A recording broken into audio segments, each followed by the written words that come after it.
Hi everyone, David here from daviddumaiaudio.com, and in this video I want to talk about how to get clean audio recordings. Now, as a sound designer and composer for video games, I often have to go and get my own sources for my recordings, whether that is, I use my smartphone, I have to go outside and do my own recordings, or I use my microphone or my Zoom recorder, whatever it is. I usually have to go and get my own stuff because I don't like to rely so much on third-party libraries, though I do use them as well. But because of that, I have to make sure that whatever audio I do record, that it is really high quality and that there's no noise in it, so that whenever I do edit it or I have to start manipulating it, pitch shifting it, and stuff like that, that it's really clean. So because of that, I had to figure out a way to make sure I could record really clean audio with my microphone, but also be able to clean it up in post-production. So let's talk about how to do that.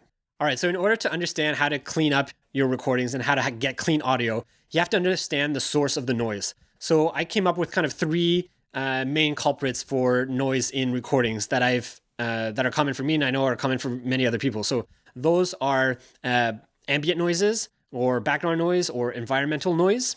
Number two is your preamp noise, and number three is your microphone noise. All right, so let's tackle each of these three sources of noise one at a time. So number one, we said it was environmental noise. So how do we deal with that? Well, that's pretty easy. That's probably the one that we have the most control over. And we can do that and control it by removing that noise. So whether it is, you have a fan on, unplug the fan. If you have a fridge making noise, unplug the fridge. If your lights are making noise, turn off the lights. Right? So we have a lot of options when we're doing that. If you're shooting out, if you're out on location somewhere, you can always choose what time of day it might be. If there's traffic at certain times of day, don't go when there's the most traffic. Wait till the traffic dies down. If you need to do some recordings early in the morning, that could be another option. Another option is, you go late at night when there's less people around, there's no birds or animals around, right? So you have a bit more control and options whenever you're doing, whenever you're controlling that environmental noise. All right, so number 2 and 3, the preamp and the microphone, I kind of lumped them together because I kind of have a similar solution for those two. And basically the preamp and the microphone, they both make noise, but their noise are very, very low. So you'll really only notice them if either your microphone's too far away from the source that you're recording, and then in post-production you need to boost that signal, that sound.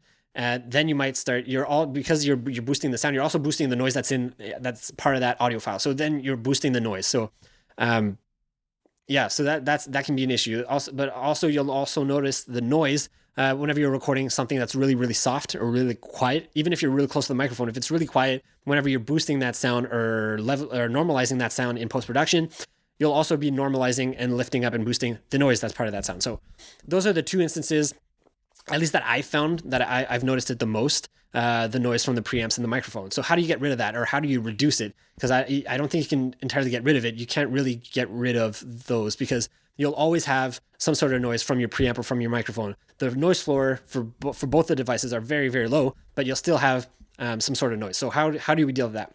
So what I use is a preamp called the Cloud Lifter. The Cloud Lifter it's a clean boosting preamp that adds 25 dB of clean gain to your signal. And the way it works is you place it between your microphone and the recording device. So let's say I was recording with a microphone like I am now with the Shure SM57. I'm recording, it's going from my microphone into the Cloud Lifter, and then from the Cloud Lifter into the recording device. Right now is my Zoom H6. So this way, I can turn down my gain on the Zoom H6 because I'm already boosting the signal before it even gets to the Zoom H6. Right, so this is what the preamp does, the Cloud Lifter does. It's clean gain between the microphone and the Zoom. Another option is the Triton Audio, the Fathead by Triton Audio. It basically does the same thing, gives, I think, maybe 15 dB of clean gain. I might be wrong, I'll have to double check. It's something like 15 to 18. It's a little bit less, but still, it's enough to make it the difference that you need to get that clean audio when you're recording. And that's how I deal with the microphone noise and the preamp noise. Now, there's also another way that you can deal with that noise, but that I deal in post-production. So for that, let's jump into my computer and we'll go and see how I deal with noise in post-production. All right, so once we have recorded our audio and we've imported it into our computer, we no longer can control the noise from the environment, the background, ambient, from the preamps or from the microphone anymore. So now what we're dealing with is the actual audio file, but we can still go in and tweak it a bit and remove noise. So this is what I'm going to show my process here for how I clean up my audio in post-production. So I like to use Isotopes RX here, and this is an audio editor. So what I'll do here is I'll go to spectral denoise. And what this does is it'll remove noise. So what I need to do first is to tell it where the noise is. So I'm going to grab a bit of audio here and I'm going to say this is the noise. So I'm going to tell it to learn that profile of that noise from this section, and then I'm going to apply it to everything. So I'm going to select everything, and now it's going to apply it to everything. It's going to remove everything that it learned in that little section. So then I can just press process, and there you go. Now it's removed the noise. So if I go back, let's have a listen to what it sounds like before I do the editing. So you might need to turn up your volume a little. Yeah, the noise is a bit low, but it's still there. So if you turn up your volume a bit, you'll hear it. Right, and then after the editing, once we've removed the noise, like this. So before,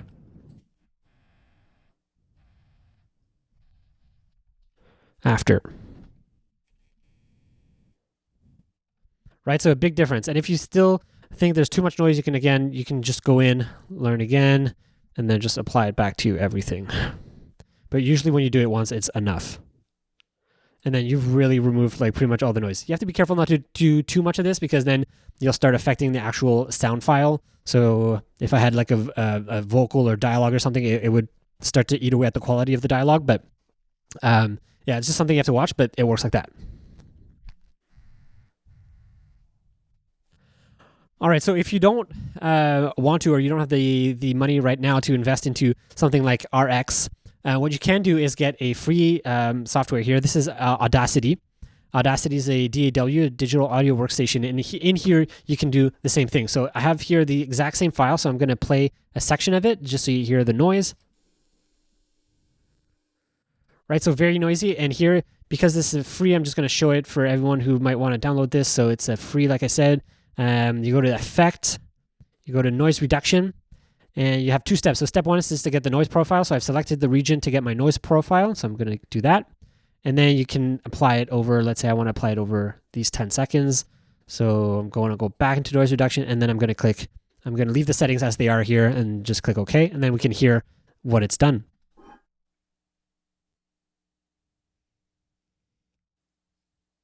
Right, so quite drastic. So this is what it was before.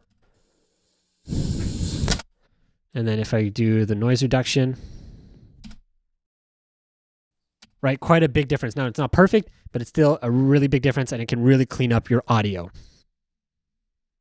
All right, so that is how I get good, clean audio recordings every single time.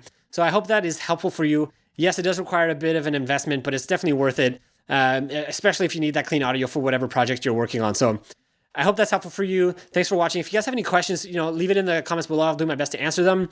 And I'll put links in the description below to the products mentioned in this video. If you want more information, you can check out the description as well. And that's it for this one. I'll see you guys in the next video. Bye.